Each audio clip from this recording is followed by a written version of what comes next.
Hey Twitch, we're back. It's AM and Nicki. Back. Yeah, how's it going? How are you doing? Hope you guys had a great week without us. Yeah, we, in the immortal words of Disturbed, the poet laureates, Disturbed, we're both down with the sickness. We have the plague. We're a little under the weather at the moment. Yeah, so if you hear Nicki coughing, I told her to suppress the coughs, but she won't play ball, so. We're back. Try not to cough.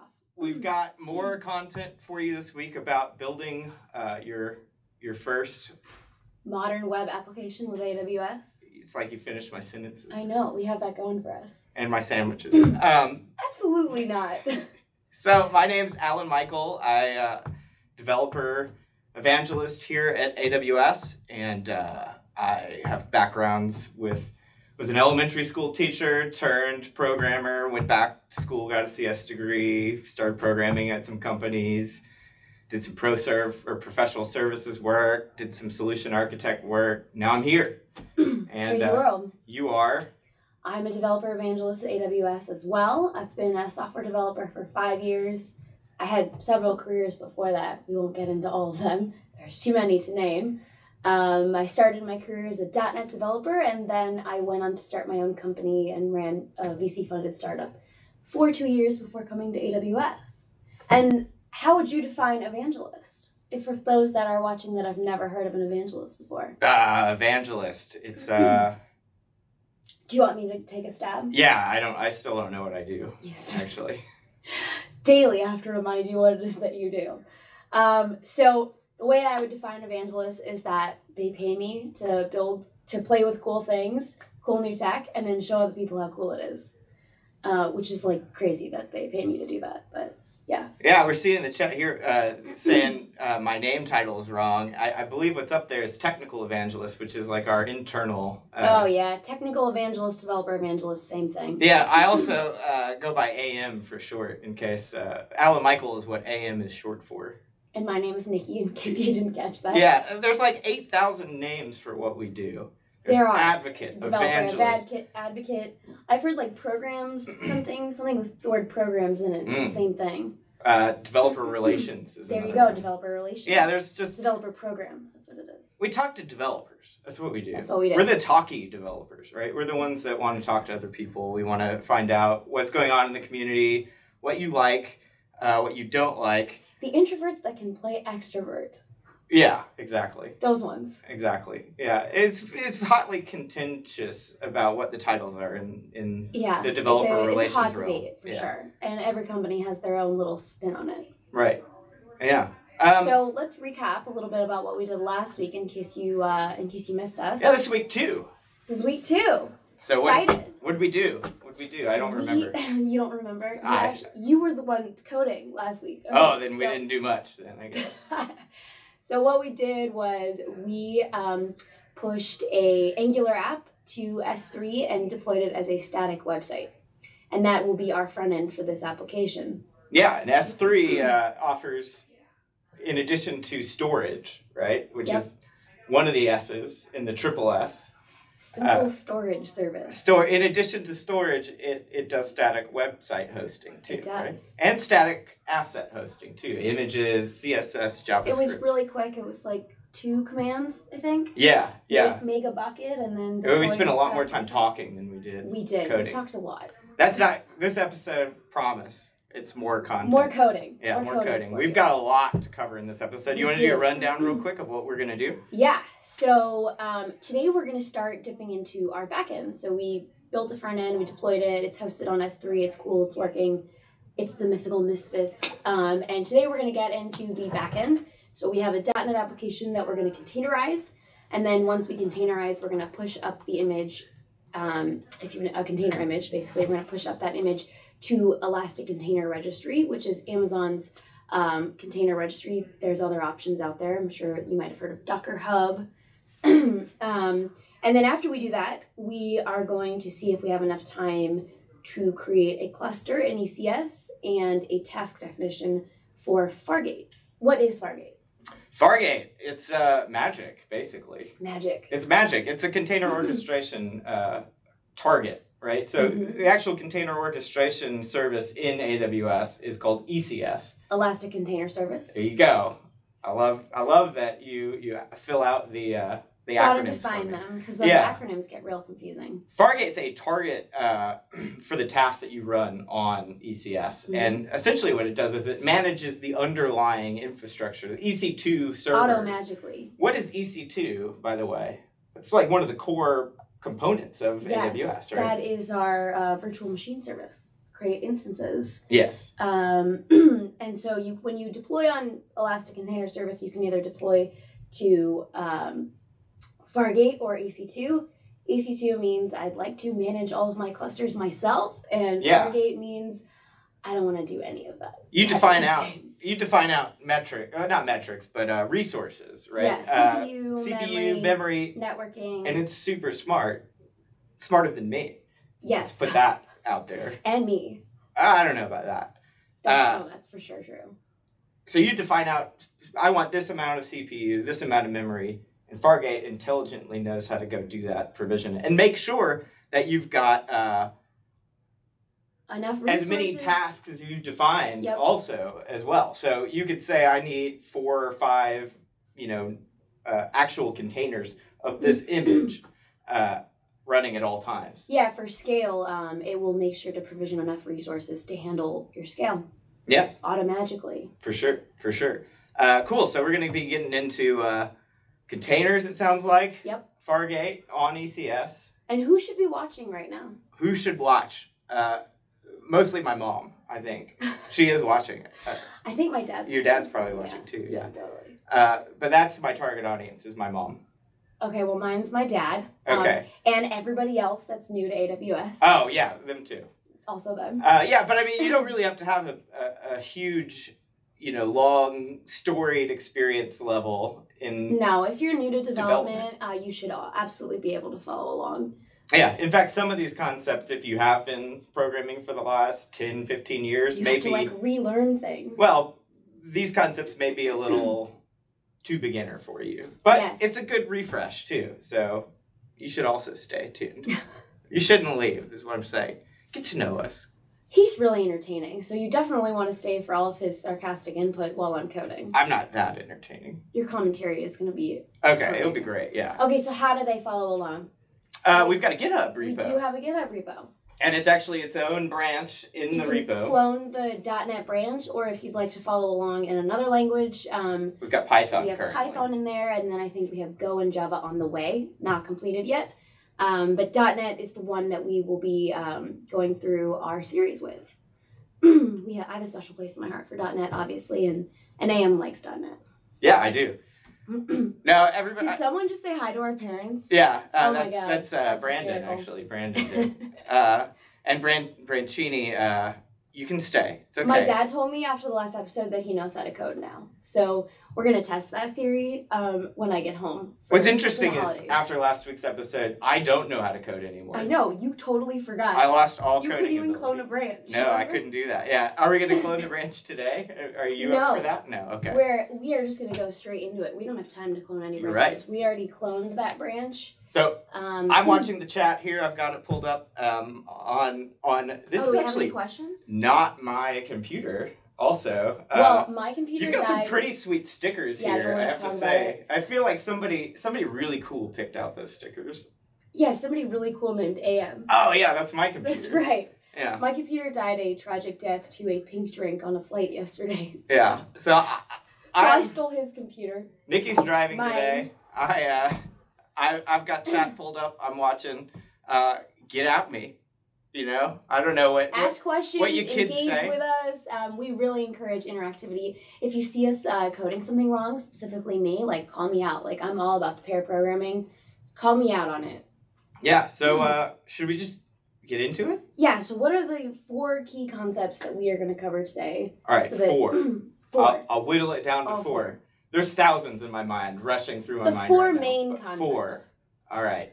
First, we're gonna learn how to create a .NET Web API project, right? Okay, cool. Next, we're going to Dockerize that application. Yep. I'm really excited to learn what that means because I've been using that to get Oh, wait, talks well, at before that- conferences, but I don't know what it means. Yes, before that, we also have to Just kidding. deploy a CloudFormation template to get that going because it's going to take a little while. Okay, cool. Yeah, that's more of the cooking show stuff. They don't care how long it takes. No. Then we're going to orchestrate the image that we build with the containers that we want through Fargate, our favorite service. And then we might get to a preview of a CI/CD pipeline. What is that? Maybe. Continuous integration, continuous delivery. So every time you make a change to your application, to redeploy it, can be a long and arduous process. So we want to automate that process with a CI/CD pipeline using AWS's developer tools. There's a bunch of them. There's like CodeStar, Code Deploy, Code Build, all the code tools. It's got code in front of it. It's got code in front of it. It has code in front of it. It's probably a CI/CD pipeline tool. Cool. So, do you want to talk about Docker real quick, or do you want to just get into the actual project? I think we should just get into it. Is anybody unfamiliar with Docker that wants us to go into it for like a hot second? Let us know through the chat. Otherwise, we're gonna get started because we have a lot of coding to get through today. Actually, any questions come through yet? No, not yet. Okay. Should we get started, or did you just want to give a brief introduction to Docker for like a second? I think we should do who can explain it best in under 30 seconds. God. Okay, I need a second. Under 30 seconds. You've already eaten into a lot of your time. Don't make me laugh because then I'm gonna cough. And software that allows you to create container images that would be the same on every device that you run that image on. Okay, that's pretty good. Okay, you go. Docker is a tool for packaging up an operating system and all of the utilities and tools inside that operating system, including your application, and then deploying it somewhere, either your own local machine. That was longer than 30 seconds. No, we're at like 10 seconds. I need a timer. All right. I can actually time this. Let's go in. Let's get into it. Anyways, if you didn't catch that, Docker is software to create container images. Yeah. That's in its most basic form. Oh, there we go, Branchini. He still has time. He was timing it. Wasn't 30. I got robbed. I need a timer. I was robbed. I really need a timer. Next week I'll have a timer. Somebody was sabotaging my perfect answer. That's what was happening. Yeah, that's exactly what was happening. So, did we want to get started? We have a lot to cover today. Did you get a question? No. Well, yeah, we did actually.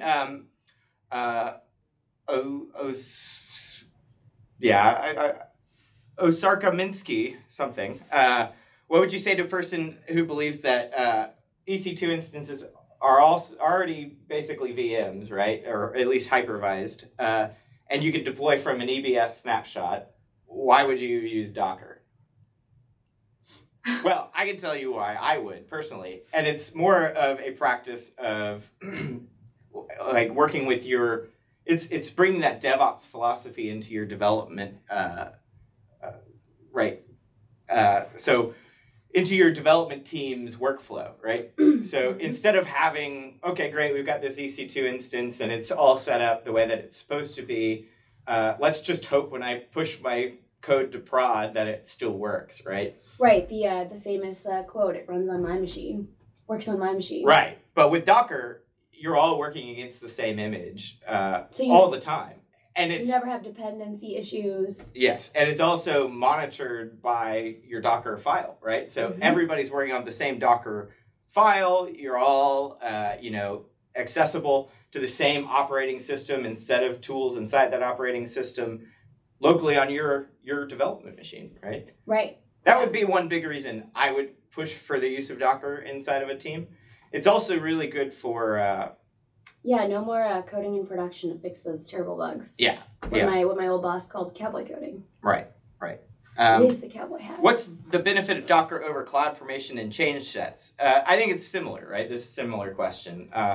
Same idea. Not everybody's going to have just unfettered access to production. Well, wait a minute. Back up. So if you've never heard of CloudFormation, it's infrastructure as code. It's either a JSON file or a YAML file, and we're going to look at one today. And it's going to outline all the resources that we're going to use in AWS. So instead of going into the console and manually creating each one, which could take a long time, especially if you're redoing it multiple times over and over and over again.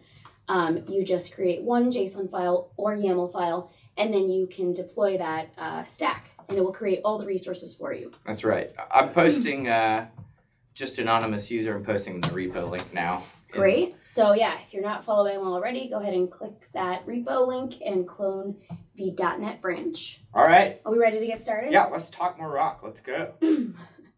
So the first thing we're actually going to do is, let me clear this. We are going to open that branch in Visual Studio Code.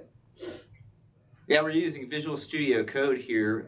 It's got really good integration with IntelliSense for... You just make it bigger for y'all. For C#. So we have a CloudFormation template that we're going to use. And ZoomAge, we're going to be using ECS in this with Fargate. That's right. It's right here under CFN. And this one is a YAML file. So this CloudFormation template outlines all the resources that we're going to use. So it's going to create a VPC for us with subnets. And what are we looking at here? We're looking at all the resources inside AWS that this CloudFormation template is going to create once we deploy it. Okay, they're saying the text is too small too. Text is too small. Command plus to make it bigger? Yes. There we go. And then you actually close the output. There you go. Well, no, you... Perfect. You can collapse so let me go back up. So VPC. Oh yeah, let's get rid of that guy. Subnets. Internet gateway. Yeah, so this is all CloudFormation, right? Yep. This tells the CloudFormation engine what to go provision out in our AWS account. Creating a DynamoDB endpoint for our feature data tier. This will also create IAM roles to execute those services and use those services, so permissions. So look, this IAM role has permissions to do all the following things inside EC2, inside load balancing, inside IAM, inside Elastic Container Registry, and logs. So should we deploy this stack so that we can get started on the actual code? Yeah, absolutely. Okay. So I think this tutorial is already valuable because of that huge CloudFormation template, right? Like, it's huge. I didn't want to write that, but wait, I didn't write it. I copied it from the guy who did write it. Yeah, me too. So what we're doing is we're going to use the AWS CLI to deploy this CloudFormation template, and AWS is going to kick off creating each of these resources. And since that takes a little bit of time, we want to do that now before we get into the other parts of the code so that by the time we get back to it, it's done. Yeah, Nickis using the AWS CLI, but if you're a PowerShell fan, you can also use the AWS tools for PowerShell. I wrote a couple scripts in this repo to help you auto-deploy this stuff. You follow along in the README. Okay, so we have to give it a couple of parameters. The first one is our name of our stack, which is going to be Mythical Misfits Core Stack. Then we have to give it capabilities, and then we have to give it template. And that's that file we're looking at. Which is in CFN, and then I think it's core.yaml. That's just a path to your... Oops, sorry, we have to say module 2 because we are working on module 2 today. My bad. All right, let's see if it goes. Oh, there you go. So if you want to see it actually creating these things, you can do describe stack and then give it the stack name, which we just named it Mythical Misfits Core Stack. So we can check on it. Oh, it's plural. Describe stacks. Yeah. Sorry. Let me just fix that. It's pretty neat too, is the AWS CLI has a built-in method for waiting. It'll hold the process until it gets created, received as the status of the CloudFormation. So you can see in progress. Yeah. So it's creating these resources. That's a rollback in That progress. is a rollback in progress. It didn't Looks like you something. already created the stack. Capability named IAM. So this capability, by the way, in case you missed that parameter, was just we're giving it the ability to create IAM roles. Let's see. I don't know why it failed. Stack capabilities. Is there anything you need to replace in the actual CloudFormation template? I don't think so. Any values there? Let's double check. Should we search replace me? Replace me. That's in the wrong. You're searching the terminal. Nope, nothing there. Nope. Might have to log in to the actual UI and get the error. error. All right, let's do it. I've got console.aw. Oh, that's fun too. Yeah. You have to log into my account. I do have to log into your account. Is it saved on here? No. I'll log in. You're going to log in for me? I got it. Don'ttrustthewizard.com.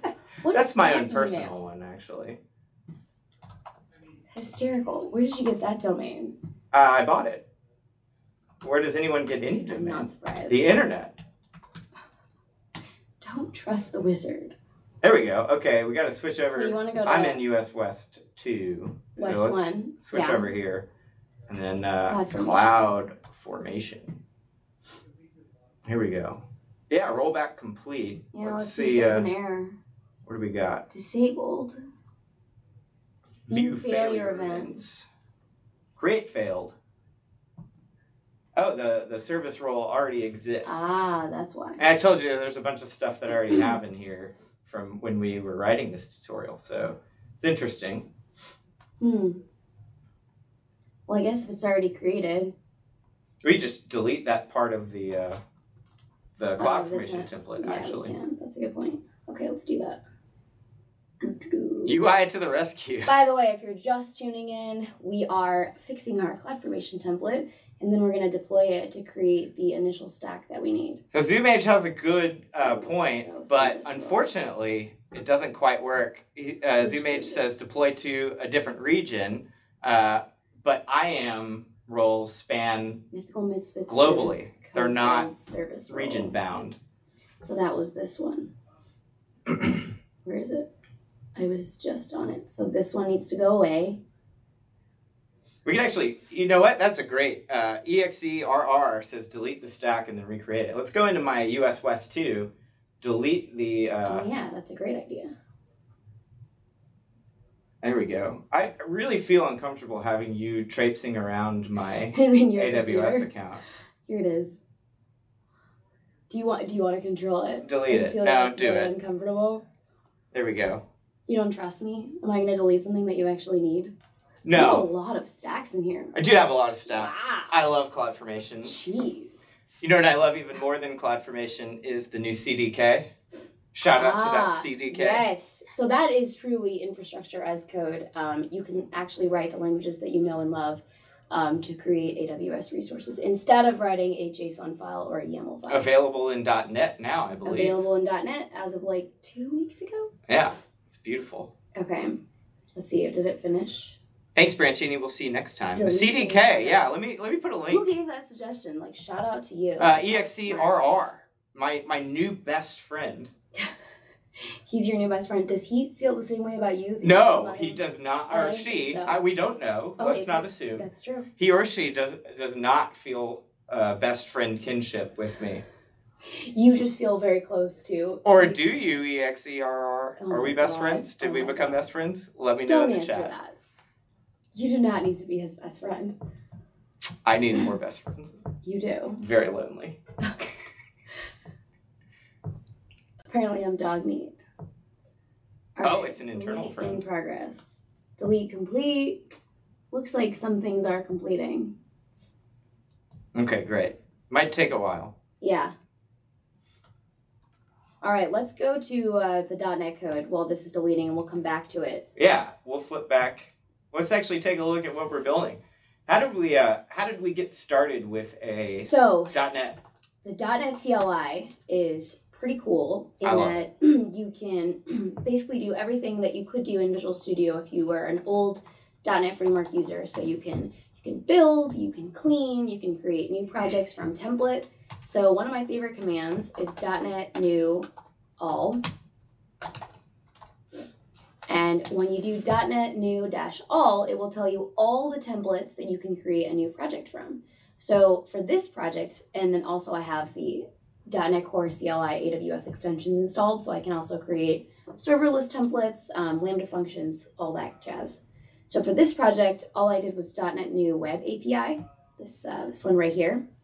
And if you do that, it will create a brand new project for a web API. But let's take a look at our existing project. So in this first part of the tutorial, the web API is not all that complex. There are two controllers. We're going to take a look at the misfits controller.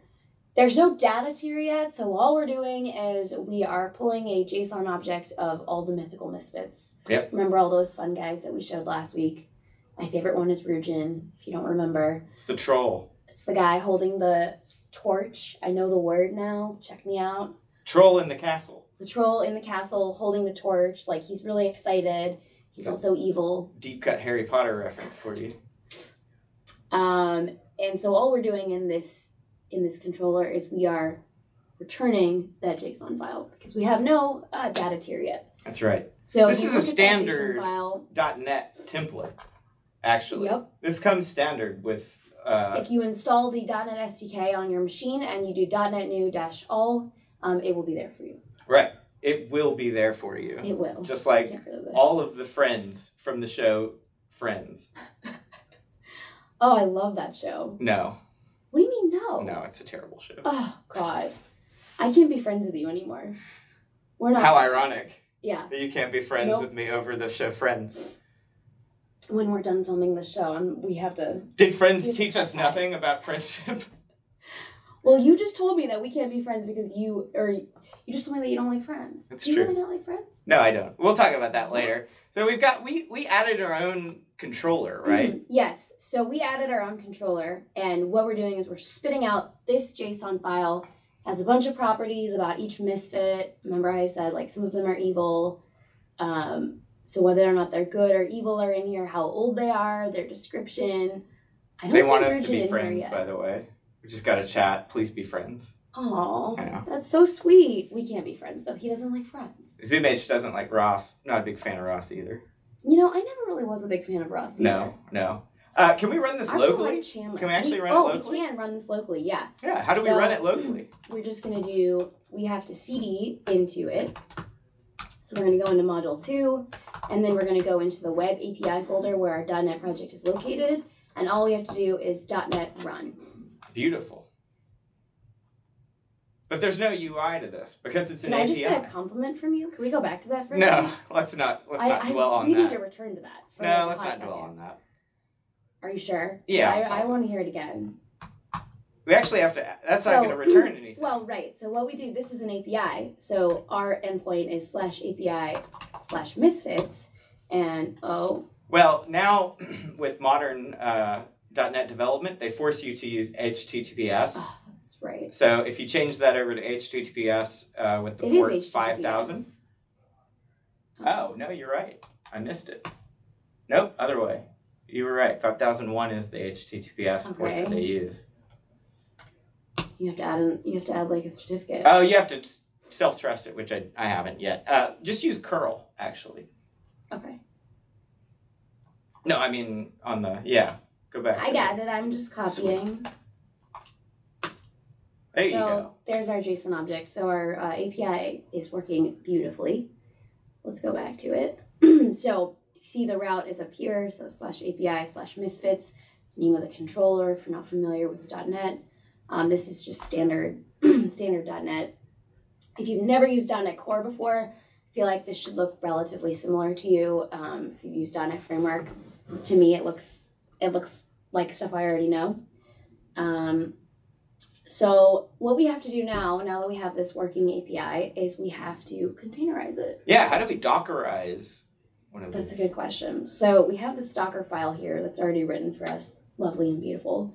And all it really says is from the Microsoft's .NET 2.1 standard image that they've already put out, we're going to use it as our builder.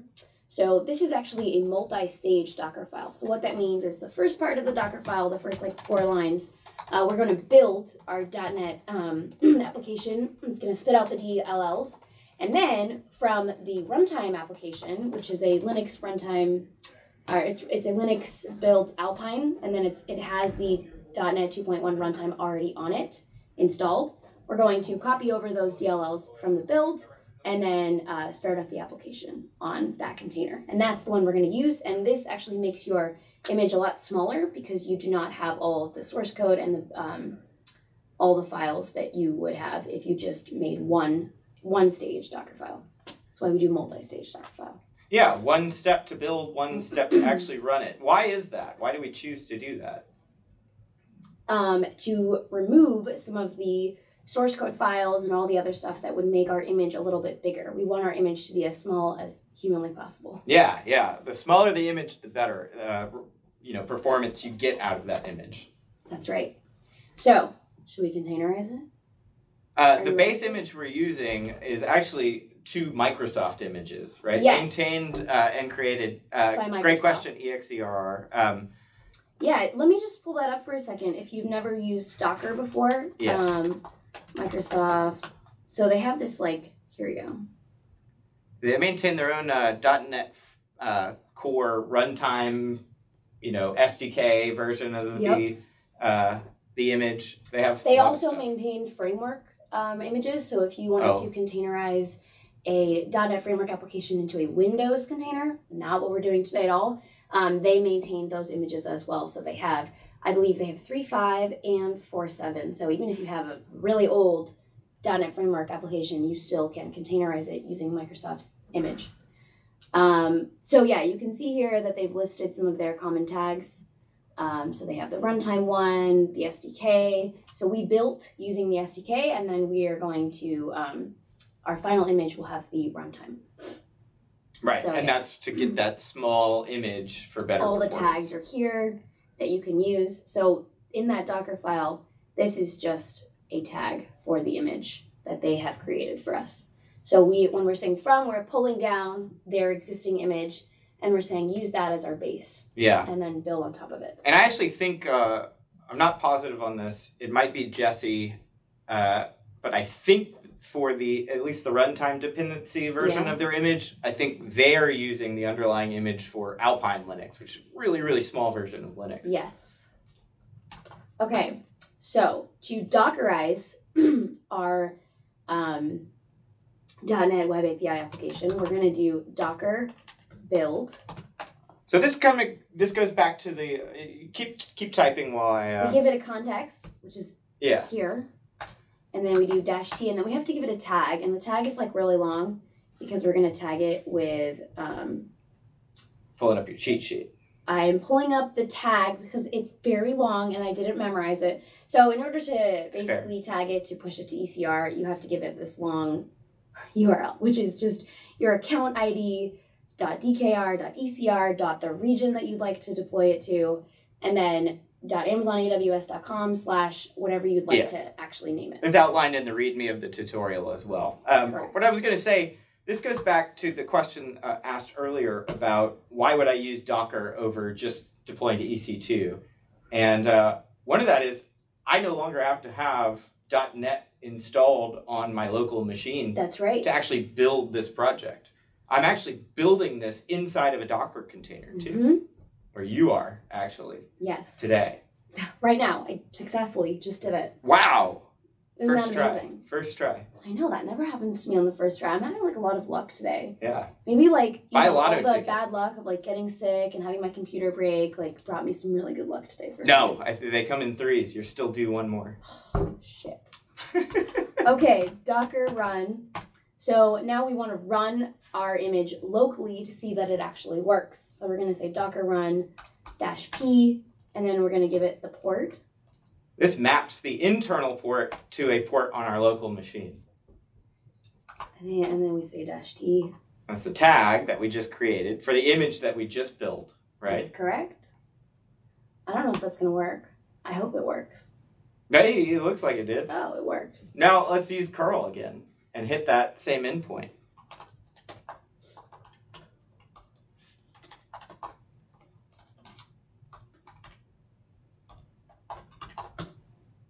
There we go. Did I do that right? That's it. No. Oh wait, I have to do HTTP? Yeah, HTTP. Oops. I turned that off. Oh, you did? Yeah, in the Docker build. It was bothering you? It was bothering me. There it is. It's the same thing. Misfits. Now it's running in Docker, though. Now it's running in Docker. EXERR brings up an interesting point, and I think this is definitely an interesting thing of what Microsoft has kind of started to push with .NET Core. So EXERR says the dependency of .NET should be added as a layer, right? And so layers are what each command basically that you creates a new layer inside of, when you have a Docker file and you're creating the image. Yep. So what's interesting is .NET actually allows you now to deploy what's called a self-contained application. That's correct. There are 2 ways to deploy a .NET container. Yep. There's the framework dependent. Yep. version. So that one is going to be dependent on the host having installed .NET. Correct. Yeah. So the operating system that you're running this application on has to have .NET That's added. correct. But with the self-contained, it packages up the entire .NET Core framework. It makes the image a little bit bigger, Yes. but the host does not have to have the .NET SDK installed. Yeah. I don't know of any reason to advocate one over the other at this point. I do. That's a tough call, yeah. So I actually used a self-contained application for a .NET Core project when I built the last company I worked at, Box.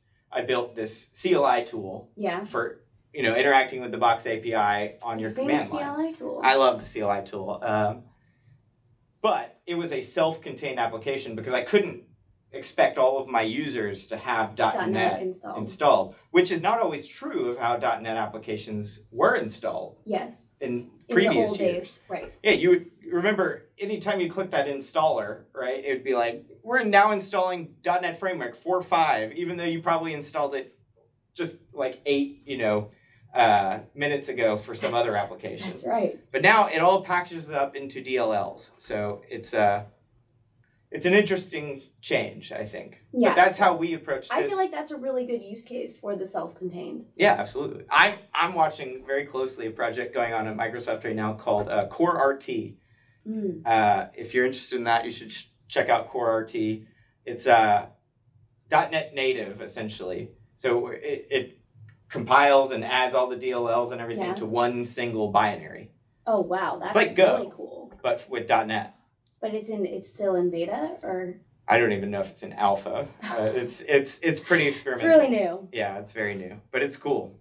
Something to watch out. It sounds really cool. I'm really interested. Anyway, so we've got it Dockerized. Yes. We've made the container, or the image of the container. We've actually run a container locally. Now what do we do with that image? Okay, so now we have to push it up to ECR. Okay, and do we have to use ECR? No, we can use Docker Hub if we wanted to. There are other image registries available, but we're going to use ECR because we're AWS. Because it's AWS, and we're using AWS services. I mean, if you couldn't tell from the twitch.tv/AWS, right? Right. So ECR is a repository for images. If you've never used Docker before, this is how... See if I can get this command right. This is how we actually utilized that Microsoft image in our own Docker file. It pulled it down from wherever Microsoft hosts, which we saw was Docker Hub. So this is one of the ECR commands. So you have to get the login, but then what it spits out, you have to execute. So in one step here, I'm just going to type the command and then have my bash evaluate it. Hopefully this is the right command. We've been too excited too. We have not Login succeeded. We've not done a recap.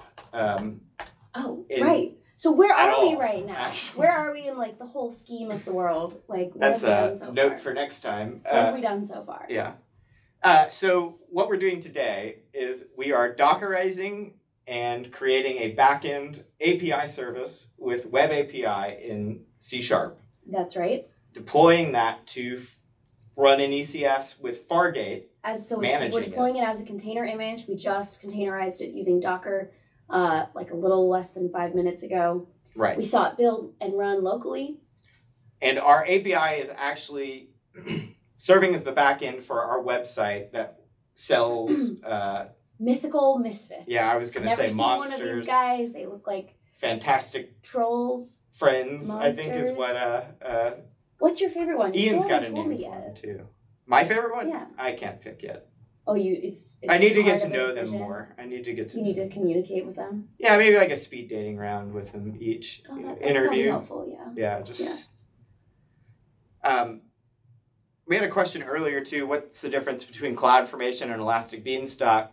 CloudFormation is how you provision all of your infrastructure in your AWS account with either JSON or YAML currently. Right, and also, ours is in YAML, but you could do it in JSON. Yeah, but also now you can use the CDK as well to write code. And that's truly infrastructure as code because now you can use your language, your programming language of choice to actually create AWS resources. Yeah, and Elastic Beanstalk is very different service that Did you someone can... ask about Elastic Beanstalk? Yeah, they said, what's the difference between CloudFormation? FXGX1 said, what's the difference between CloudFormation and Elastic Beanstalk? Elastic Beanstalk is a place to deploy and run your code, and it's managed, like all the EC2 underlying services. Elastic Beanstalk will make decisions for you about the type of instance that you need, the AMI that will be installed on it, all those kinds of things. So if you've ever created an EC2 instance, you have to fill out this long form and you have to make all these decisions about what you want your instance, how much memory you want it to have, how much CPU, like what AMI you want, so what operating system you want it to be running, all these decisions. And so if you don't want to make any decisions and you want it abstracted away from you, Elastic Beanstalk would help you do that. That's a good description of Elastic Beanstalk. Gamer Dad TV asking, can you use AWS to have a cloud network, aka Active Directory, servers, file shares, Exchange? Absolutely. Yes. We have services for all of those. Asking for a friend. Yeah. Oh yeah, cute. I like it. All right, so now we're pushing the image. We're going to push the image up. Yeah. So it's just a simple command after you've got the login from ECR. You just do docker push and then the same tag that you tagged your image with. You're authorizing. We took too long. We took too long. Okay, let me go up. Let me get the login again. So again, when this command, it spits out an output and I have to execute it. So to do it in one command, I'm just doing eval $, and all that does is it takes the output that this command gives me and runs it, executes it. The login succeeded, and then now we push it. What? Well, that's interesting. Fail. Get login. Did I type it right? No. I don't know. Are you? Yeah, look. ECR, get login, no include email. Yeah, are you using the... Should we just do it like the long way and see if that works? Interesting. It's going to spit out all this stuff, and then I'm just going to copy and paste it. Okay. So it's docker login, execute it, login succeeded, now let's try to push. Nope. Live stream. The joys of the live stream. Let me check the... Denied. Your authorization token has expired. Let me check the actual repo here and see if there's any additional instructions in the... Did I tag it with that region? Yeah, pretty sure I did. US West 1 is what we're using. Nope, Well, US West 2. Yeah, but where did I actually tag it with? This is the better question. Oh, you're looking for your Docker image? Yeah. Say Docker images. This is a good point to call out that Docker is actually two separate things. Yes. You just do Docker images? Yeah. Maybe like make a little bigger. Bigger? Yeah. There you go. You have a lot of images. Yeah, I do. I use Docker a lot. Oh my god, none. You don't like label them at Not all. always, no. US West 1, there it is. That was 12 days ago. Oh, okay. 10 minutes ago. No tag. No, you did US West 2. Different region. That the was joys of region. That was 12 days ago. Oh. 10 minutes ago was not tagged. Cool. Lovely. Okay, let's try that again. Now we know what happened. Docker.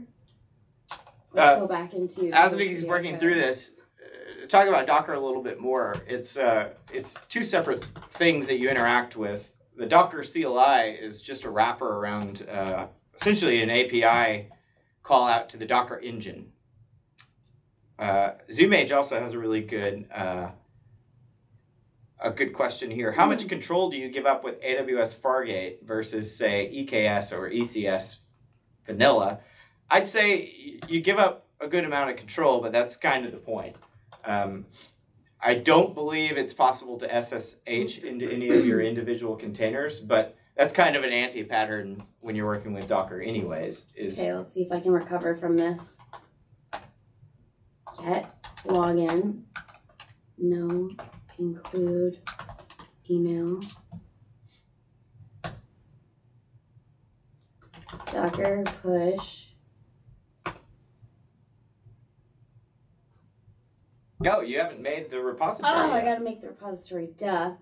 ECR, create repository.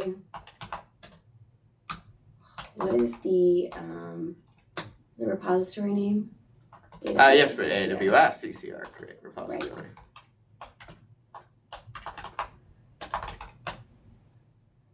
Repository name, that's what it is. Yes, I do need to run Docker system prune. That's a good call out. Real zero sleep. Okay. The repository name is going to be mythical misfits /service. And ZoomAge, we are going to deploy an API gateway in front of our, actually we're going to use an NLB in front of our cluster of ECS containers run with Fargate. And in front of that NLB, oh, beautiful. It's working. Wonderful. Yes. In front of that Yes. NLB, we're going to put an API gateway. That's right. So yes, we That's are. in a future episode, though. Yes, Stay we won't tuned. get to that today, actually. Okay, so now that we've pushed it, the image is now in ECR. We can actually log into the console and see it there. Or we can do AWS ECR describe images. Wonderful. And And then you have to give it a repo repository name. Yeah.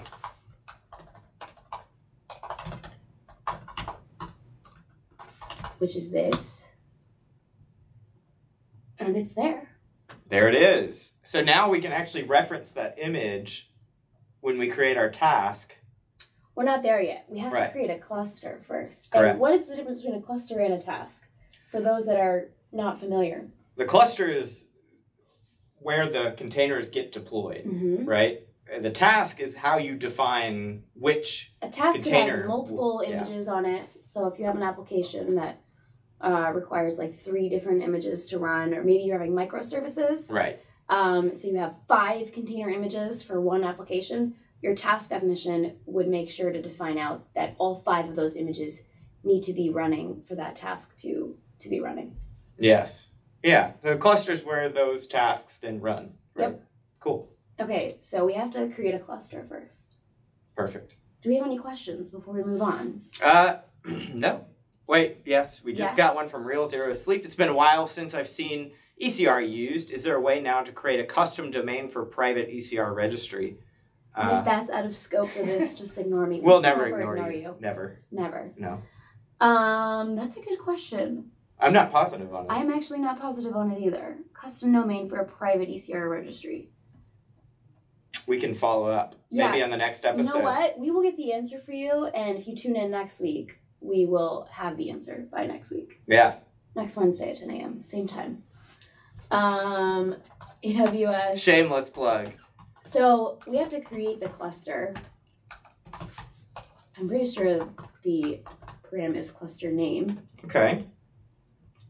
And I think it's Mythical Misfits cluster. Maybe that was it.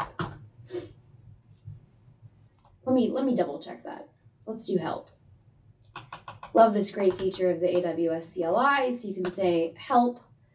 It is cluster name. You had it. You just trust yourself. I know. Don't second guess. Okay. So Mythical Misfits cluster. Okay. Beautiful. Active. Oh, you know what though? we actually can't move forward because we never deployed the CloudFormation template in the beginning. Oh, It yeah. created all those resources for us, which we need to use in order to create our task. Okay, It created certain IAM roles that we're going to use to create our task. take a moment and recap what we've done so far. Let's do it. I'll do it.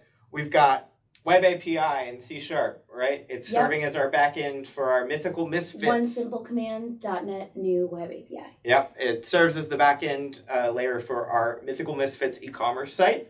We Dockerized that with a Docker file. Very simple Docker file. It was multi-stage. We built an image based off that Docker file. We did. Pushed that image to ECR. ECR. Yeah, not Docker Hub. Was a little bit of a struggle, but we got it. Yeah, and now that image is available for us to reference when we want to make a task definition to run tasks in an ECS cluster. Before that, we have to create a cluster, which we just did. Right. Cool. So now let's run that. We've got about 10 minutes left. Let's run that CloudFormation template that we were... CloudFormation create stack. This is a long one. Stack name mythical misfits or stack. You have to give it capabilities to create. Come on. Capability named IAM. And then we have to give it the template. Duh. Oh, now I'm in caps lock. I'm really impressed that you memorized all of this. All my commands? Yeah. Pretty good at memorizing random commands. You did an underscore on that template body. It needs to be a hyphen. Oh, crap. Yeah, my memory's not that good, apparently. That's okay. Maybe that's why I'm here. I gotta do something, right? Core. I meant to ask after last week's episode where you said you would have done all this stuff for free because it's fun and you like playing with this new stuff. I do. Did they stop paying you? I meant to follow up. Do you still have a paycheck? It already exists. We did this. It's not. Is it the end of the month? I'll find out in like 4 days. Okay. I think they stopped paying you, actually. Yeah, they might have. I don't know if I deserve a paycheck after I can't create a stack. Well, Wait, list the stacks. List the stacks. All right, let's do AWS CloudFormation. I think we might have already run it. Describe stacks. That's our stack. And we must have just both blocked out. No. Maybe? Yeah. Oh, yeah. We totally did. I guess it's run. It already ran. No, rollback complete. We got to delete it. Remember, it failed. I did delete it. No, you didn't delete it. We did delete it. We went into... Where are we? Here. Yeah, but that's the wrong region. Go back to US West 1. There you go. Delete it. Ah! I solved it. Okay, so we actually had to delete it from both regions. That's a good call out of a common mistake. You can't run create stack against a stack that errored and rolled back. So you have to actually explicitly delete it before you can try again. So that one is deleted. Yes, now run that same command let's make sure it's deleted from the other region. No, it is. We're fine. No, it's not. Go back up. Core stack. You saw it? Yeah. No, that's streaming stack. Oh, it's right there. Delete in progress. Wow, that's a long delete. Delete failed. It has dependencies and cannot be deleted. Our subnet. Got it. So yeah, we might not be able to create it in the new region because delete failed in the other region. Yeah, this may get pushed out to next week. episode 3. Should we try it again? Anyone have ideas that we don't know about? Zoomage has a oh my. Oh my. I'm reading that in the George Takei. CloudFormation is just oh my joy. Should I try again? Yeah, the VPC might need to be wiped. Yeah. It's a good call out. Yeah, we can do that off air and have that ready. So we'll deploy this CloudFormation template next week, and then since we already created the cluster, all we have to do is create the task definition. Yeah, and then we'll do a actual image, like from our image that we created. We'll define in our task definition. That's right. You're going to use this image and maybe give us 3 and then we'll versions create of this container. Our load balancer and make sure our container is load balanced. We also, I think, will create our CI/CD pipeline next week if you tune in. Yes. Yeah, CI/CD we should definitely get to. That's important. Can't miss that. Yeah, so that's an interesting point to bring up too. We've still got 5 minutes. What happens if we need to change this image? If we need to update the code that then, has to go... Well, think about all those steps that we just took. Who wants to do that? Right. We did it all locally too. We did it all locally. We shouldn't trust that, should we? No, we should automate that. Yeah. So that's what the CI/CD pipeline will do. Actually, we'll build the Docker image based off of our code. And remember, we don't have to install the .NET Core framework into our build server either, because it's building inside of that Docker image. Another cool reason of why you should use Docker instead of setting up your own server. Docker is awesome. Docker's great. I personally use serverless a lot more than I use containers. I do as well. Serverless is definitely my go-to. Matt Liff asks, when using Fargate, are the images put to sleep after a period where the image isn't used, like Lambda? No. The containers run. No, the containers are running, but they might die, and then Fargate might spin up a new one. So if you missed the container explanation from last time, containers are like, well, he doesn't like this example, but containers are like cattle and servers are like pets. So, when you have a pet, you care for it, you love it. When it dies, you have a funeral, you might bury your pet. But containers, they're like cattle. So when one dies, another one just enters the... Okay, I'm not going to use the example. Better example. Coffee mug. Can you see this? Coffee mug? Yeah, there you go. So, a server is like your favorite coffee mug. You love it.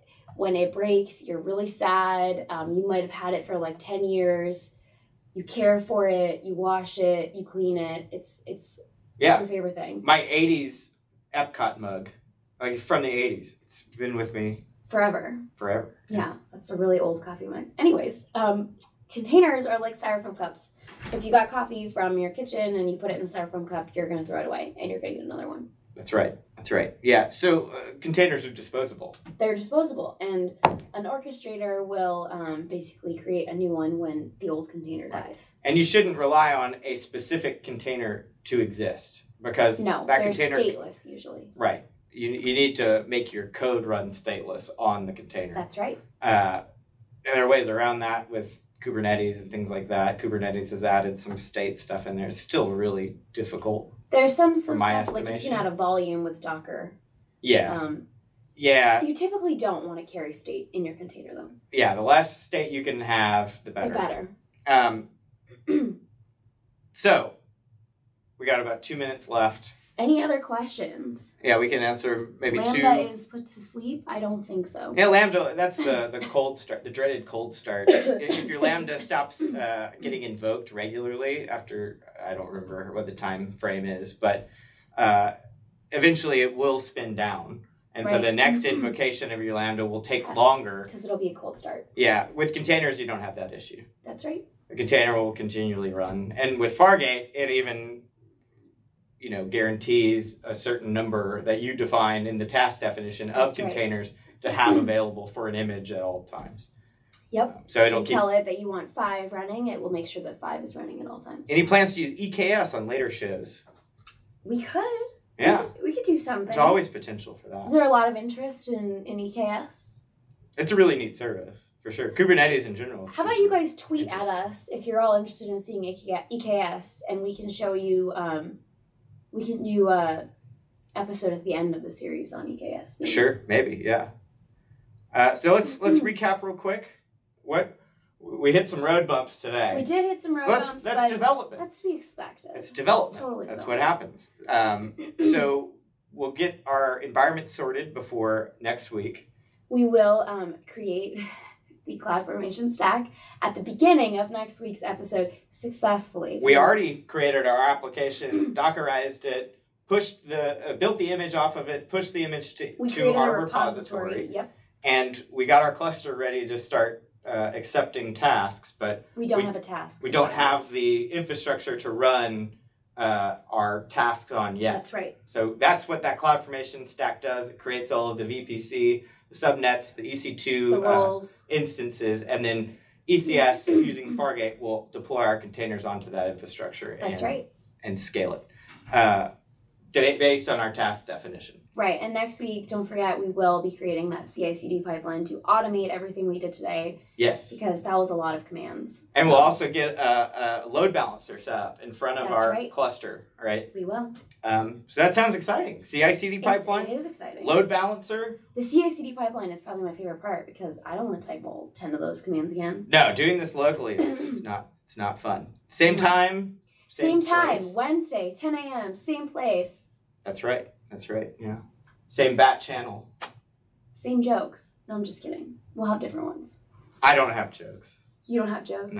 No. All right. Well, thank you very much for joining us. Thank you so much. It was very exciting to spend some time with you all. We hope you come back next week too. I'll have a new computer. Have been. That didn't die from a pager. Yeah. I have been, and will continue being Alan Michael, AM for short. You are? I'm Nikki. All right. We'll see you next time. Bye.